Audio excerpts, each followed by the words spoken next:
तर गुलाबी स्वप्न दाखवण्याऐवजी भविष्याचा काळा रंग दूर करा अशा शब्दांमध्ये अमोल कोल्हे यांनी अजित पवारांना जोरदार टोला लगावला। अजित पवार यांच्या गुलाबी जॅकेटवरून कोल्हे यांनी ही टीका केली आहे। दादा परिषद निवडणुकीमध्ये एकाच रंगाचं जॅकेट घालत होते असं देखील पाटील यांनी म्हटलेलं आहे।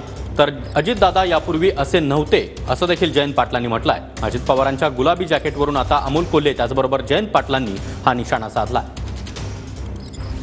अंगावरच्या गुलाबी रंगापेक्षा महाराष्ट्राच्या जनतेला गुलाबी स्वप्न दाखवण्यापेक्षा महाराष्ट्राच्या भविष्यामधला काळा रंग जो आहे तो हटवण्याकडे आम्हाला जास्त प्राधान्य द्यावंसं वाटतं।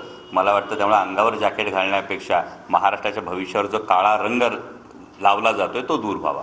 नाही, आता विधान परिषदेचे उमेदवार निवडून येण्यासाठी ते एक वेगळ्या प्रकारचं भगवं लाल अशा रंगातलं मधला रंग असं एक जॅकेट तेच घालायचे, एकच जॅकेट ते रोज वापरायचे।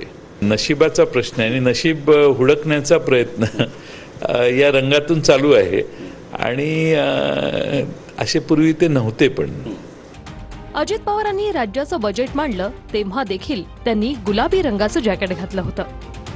9 जुलैला अजित पवारांनी सिद्धिविनायकाचं दर्शन घेतलं।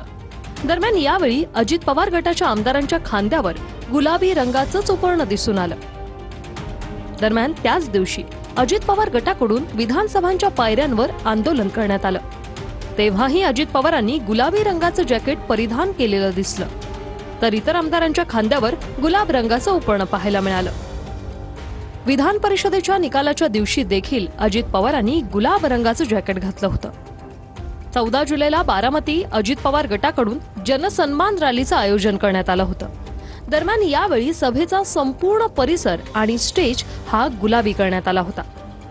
दरम्यान याच सभेत अजित पवारांनी गुलाब जॅकेट घालून जनतेला संबोधित केलं होतं। एवढंच नव्हे तर अजित पवार गटाकडून करण्यात येणाऱ्या जाहिरातींमध्ये देखील गुलाबी रंगाचा वापर करण्यात येतोय।